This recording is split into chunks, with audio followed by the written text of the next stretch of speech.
हम सबका फेवरेट है, वो है अकाउंट्स। अकाउंट्स में आपके पास कौन कौन से एसओपीज होने चाहिए? बहुत ज़्यादा ज़रूरी है कि आपका अकाउंट्स जो है उसमें तो एसओपी सेट हो ही जाना चाहिए। This should be your number one priority, क्योंकि पैसा है ना, business all about rolling of the money, cash flow. आप किस तरह से पैसा मैनेज कर रहे हो उस पर पूरी आपकी ग्रोथ की जर्नी है वो पूरी डिपेंड करती है। इसीलिए अकाउंट्स का एसओपी मस्ट है। इसमें क्या क्या एसओपीज बनने चाहिए? सपोज इनवॉइसिंग है, आप इनवॉइसिंग कैसे करते हो उसका पूरा प्रोसीजर, फिर पीएनएल कैसे मेंटेन करते हैं उसका पूरा प्रोसेस, ये सारे प्रोसेसेस है।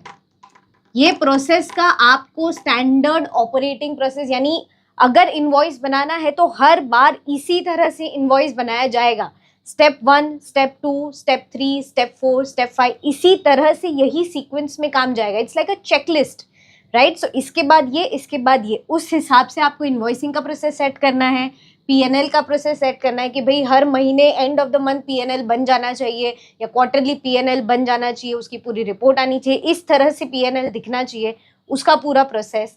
देन कलेक्शन, जो पेंडिंग कलेक्शन है उसका प्रोसेस, कैसे आप उसको मैनेज करोगे, कैसे आप उसको मॉनिटर करोगे, कैसे आप उसको मोनेटाइज करोगे, उसका फॉलोअप क्या होगा।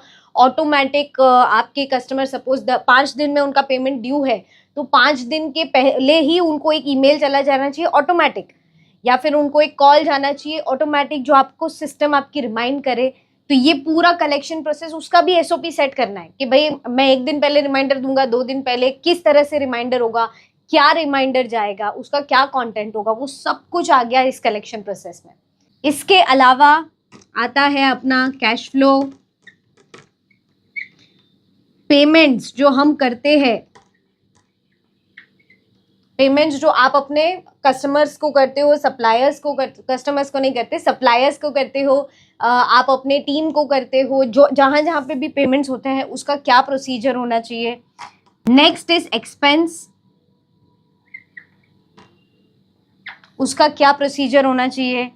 देन देर इज बजटिंग, ये जो हम बिल्कुल नहीं करते, ये जो हम सबको करना चाहिए, बजटिंग जो हम बिल्कुल नहीं करते, तो ये बजटिंग का भी एक एसओपी सेट होना चाहिए। अकाउंट्स में मोर और लेस इतना इनफ है, आपके बिजनेस के हिसाब से ये चेंज होगा। मैं आपको सिर्फ एक ओवरऑल आइडिया दे रही हूँ कि क्या क्या चीज़ों की एसओपी बनानी चाहिए। एक बार आपकी एसओपी सेट हो गई उसके बाद वो डिपार्टमेंट से, उसके डे टू डे ऑपरेशंस में से आप बहुत फ्री हो जाओगे, राइट? सो ये इसीलिए इतना ज़्यादा ज़रूरी है।